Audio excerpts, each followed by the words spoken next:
네, 한 주간에 있었던 정치권 이슈를 정리해드리는 순서 주간 이슈픽 코너입니다. 장정현 기자 나와 있습니다. 어서 오십시오. 안녕하세요. 네, 첫 번째 이슈픽부터 살펴보도록 하죠.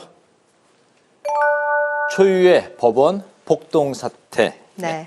지난 일요일 새벽 3시경이 대한민국의 법치주의가 위협받는 사태가 발생했습니다.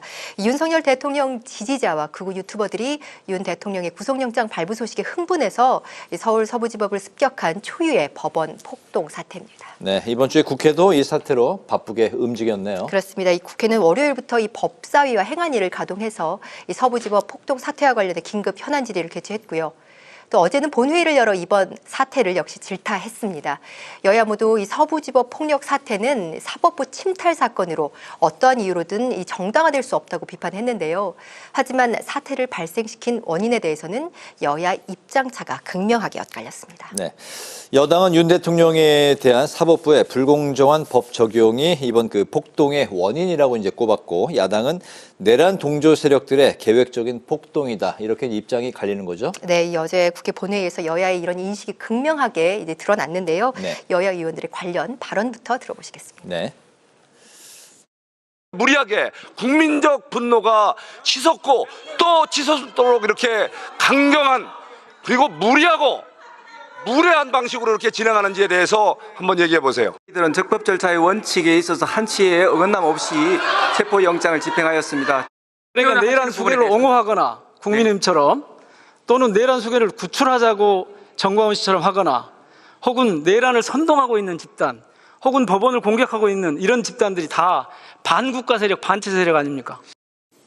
네, 비상계엄 선포로 인한 현직 대통령의 법정 구속이 결국 이제 법원 난입이라는 초유 사태까지 이제 이어지면서 정치권 갈등이 이번 주에 최고조에 이른 그런 상황이었죠. 네, 이 정치권의 대립 갈등은 그 끝이 어디인지 도저히 가늠할 수 없을 정도로 좀 깊어지고 있습니다.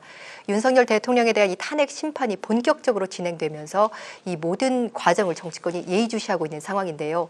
윤 대통령에 이어서 이 대통령 권한 대행도 계속해서 민주당이 처리를 주도하고 있는 각종 법안들에 대해 거부권을 행사하고 있고요.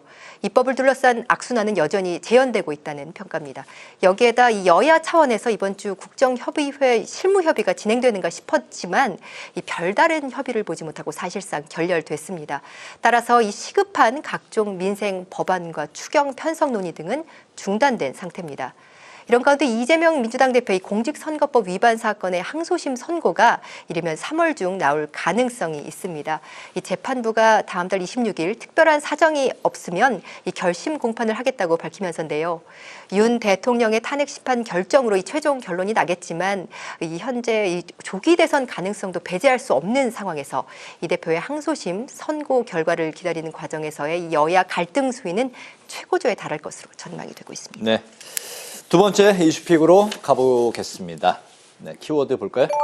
흑묘, 백묘, 검은 고양이, 흰 고양이네요. 그렇습니다. 어제 이재명 대표가 이 신년 기자회견에서 비유로 든 검든 희든 쥐만 잘 잡으면 좋은 고양이 아니냐, 이 내용을 짚어보려고 합니다. 네, 어제 이 대표 발언은 이념과 진영에서 벗어나는 그런 뭐 실용주의 노선에 대한 뭐 그런 취지의 발언이었죠. 그렇습니다. 이 대표는 이 기자회견 전문에 이념과 진영이 밥 먹여주지 않는다, 이렇게 발언을 했는데요. 이 탈이념, 탈진영의 이 현실적 실용주의가 위기 극복과 성장 발전의 동력이라고 강조하면서 검든 희든 쥐만 잘 잡으면 좋은 고양이가 아니냐고 되물었습니다. 네, 이 대표가 흑묘, 백묘 이야기를 꺼낸 건 이번이 처음이 아니라고요? 그렇습니다. 일단 이 흑묘, 백묘론이 어디에서 나온 발언인가를 살펴봐야겠는데요.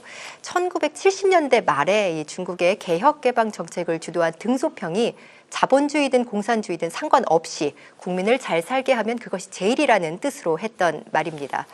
이 대표도 과거 이 사회적 위기 상황에서 이 흑묘, 백묘 이야기를 종종 인용해 왔는데요. 재작년 1월 이 전 세계적인 물가 상승 여파로 민생이 어려웠을 때 정부의 30조 원 규모의 긴급 민생 프로젝트 수용을 제안하면서 민생의 어려움을 조금이라도 덜 수 있다면 검은 고양이, 흰 고양이를 따질 때가 아니라고 말했고요. 이 경기도지사 시절 이 코로나 백신 품귀 현상 때에는 러시아산 이 백신 도입을 촉구하면서 안전성만 검증된다면 러시아산이라고 이 제외할 그 이유가 없다면서 역시 이 흑묘, 백묘 이야기를 언급한 바 있습니다. 그렇군요. 그런데 이제 이런 상황에서 여당에서는 이 대표의 흑묘, 백묘론 이른바 이제 실용주의를 놓고 과연 진정성이 있느냐 이렇게 이제 언급하면서 강하게 비판을 했다고요. 그렇습니다. 여당은 이 대표의 이 흥묘 백묘론을 이 정치적 분장술이라고 평가절하했습니다. 최근 민주당과 이 대표의 무도한 이 행태를 보면서 국민은 고양이에게 생선을 맡길 수 없다고 생각할 거다. 이렇게 직격탄을 날린 건데요. 그러면서 이 대표에게 이 포퓰리즘성 기본사회 시리즈부터 폐기하라고 주장했습니다. 하지만 이 대표 또한 여당을 향해 쓴소리로 응수하고 있는데요. 이 국민 모두를 위한 실용적 노선이 매우 중요하다는 뜻이라고 강조하면서 국민의힘의 극우적 극단주의가 대한민국을 불행하게 만들고 있다고 비판했습니다. 최근 이재명 대표가 윤 대통령 탄핵 심판과 맞물린 조기 대선 가능성을 염두에 두고 민생을 화두로 이 위기 극복과 성장에 방점을 두고 있는데요. 이 흥묘 백묘론을 인용한 실용주의를 앞세워 이 회복과 성장을 키워드로 지지층 외연 확장을 시도하는 상황에서 이 대표의 이 흥묘 백묘론은 둘러싼 여야의 공방은 계속될 것으로 전망됩니다. 네, 세 번째 이슈픽도 살펴보겠습니다. 바로 볼까요? 네, 한 지붕 두 가족 어디 이야기일까요? 네, 이 창당 주기 10% 내외의 지지율로 주목을 받았던 개혁신당의 현재 상황입니다. 네, 개혁신당이 이번 주에 창당 1주년을 맞았는데 그런데 실제 당은 허은하 대표와 이준석 의원 측 이 두 갈래로 나뉘어져 있는 상황이죠. 그렇습니다. 이 개혁신당은 지난해 12월 김철근 전 사무총장과 이주영 전 정책위의장 경질을 계기로 이 반쪽으로 분열됐습니다. 허은하 대표 측은 이 계획된 인사라고 밝혔지만 허 대표와 김철근 전 사무총장은 오랜 불화가 원인으로 지목되고 있는데요. 김 전 사무총장이 이 사무총장의 권한을 확대하는 당규 개정 작업을 진행하면서 허 대표가 반대한 게 이유입니다.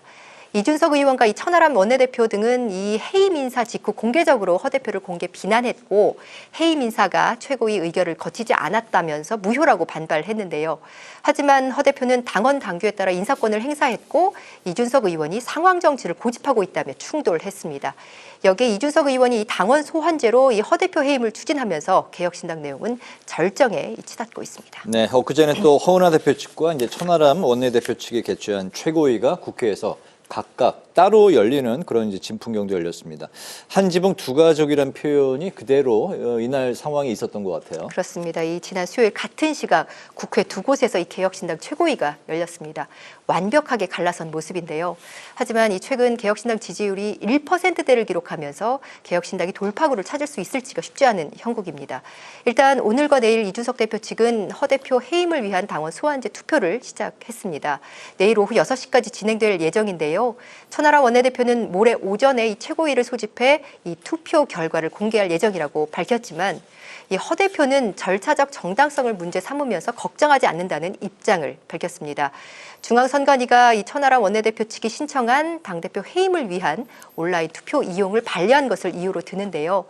선관위는 현재 정당법상 당 대표인 허은하 대표만이 온라인 투표 이용을 신청할 수 있다며 투표 신청을 반려한 것으로 알려졌습니다. 따라서 허 대표는 천하람 원내대표 측이 사설업체에 투표를 맡긴 만큼 투표 자체가 불법적으로 진행되고 있다는 입장입니다. 양측의 갈등은 이 고소 고발전으로 치닫고 있는데요. 이 제3지대 대안 세력으로서의 개혁신당 입지는 일단 당 내홍을 해결하는 것이 우선으로 꼽히는 상황을 맞았습니다. 네, 주간 이슈페이 오늘 여기까지 듣겠습니다. 장정현 기자와 함께했습니다. 수고 많으셨습니다.